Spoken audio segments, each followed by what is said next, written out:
guys, in today's video I will be showing you how to fix Gemini app not working problem. So the answer is easy, just go to the settings and then scroll down to the app section and then go to the search and search Gemini and then go to the storage, and here you will find this clear cache option. Click on it.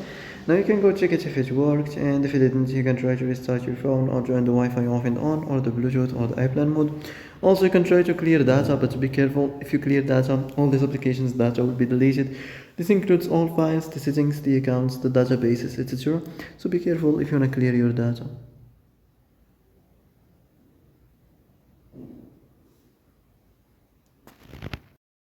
And that's it for today's video. I hope this is the answer you've been looking for.